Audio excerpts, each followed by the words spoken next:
Alright, here we have one of the more difficult, or not really difficult, but a complicated calculus problem with kind of some arcs and arcs of charge, and we're trying to find the electric field for them. So we're trying to find the electric field at point P here. We have two arcs, okay, at a radius of 0.1 meters. There's a tiny little break in between them, but this arc up here is positive 20 picocoulombs, and the bottom arc is negative 20 picocoulombs. Each one takes 60 degrees of a full circle. Okay, so 1/6 of a circle. Now, the first thing we want to do if I have a problem like this, we're trying to find the field at point P. First thing we want to do is we want to consider what direction is the field going to be.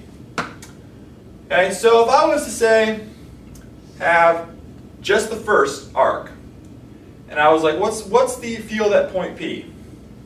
Well, you can pretty much take the center of it and know that it's going to be pointing away because it's positive. Same thing, pointing towards the center, towards, it's negative.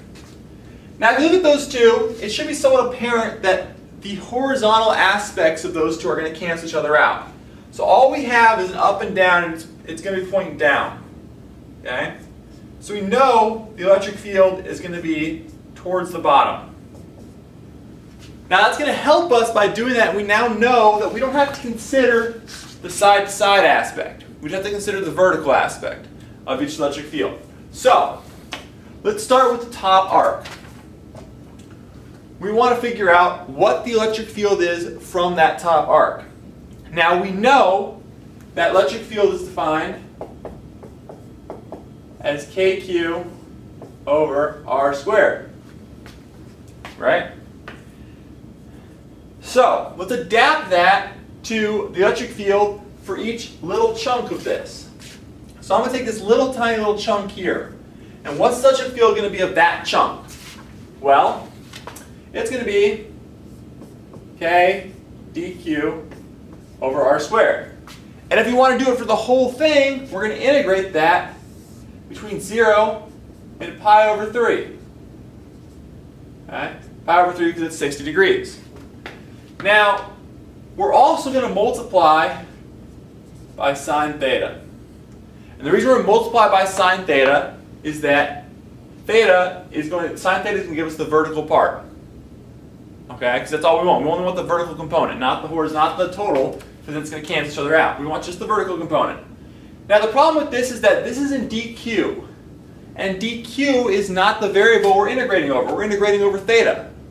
So we got to somehow take dq and put it in terms of d theta. So the way to do that is that you say, okay, what's the charge of that section? Well, dq is equal to dx times lambda. Okay, charge is equal to length times charge per unit length. So this is coulombs is equal to length to meters times coulombs per meter. So units wise it works out. So lambda, and we also, and lambda is going to be equal to the total coulombs, 20 picocoulombs, over the length of the arc. Okay? The length of the arc is going to be equal to pi over 3 times the radius, or 0.1 pi over 3. Okay, so now we've got it in terms of dx. We can actually write this. 0 to pi over 3, k lambda, well, k q, well, I'm going to put it lambda. I'm going to leave it in lambda. Lambda dx over r squared, and that's still times sine theta. Okay, again, now we're no longer in dq, but dx isn't actually that much better. We still want it to be in d theta. So we can then convert again. How do we convert an arc length to an angle? It's fairly simple. We know that theta times r is equal to arc length, or x. So we take theta, d theta times r is equal to dx. So we can substitute in that there and say that we have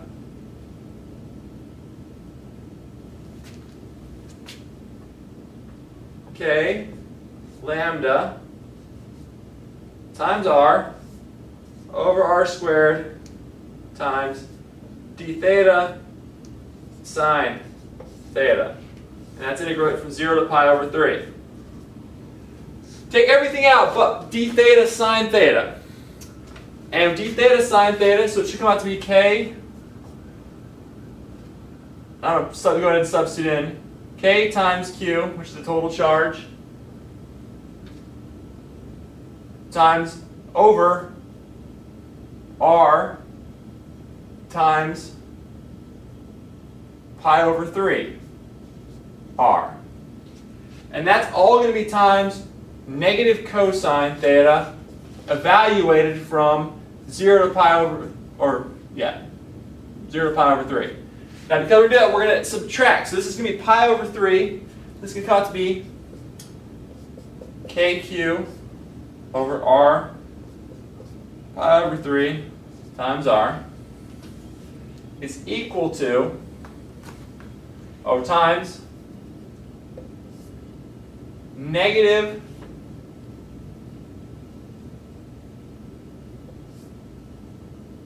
of 1/2 minus 1.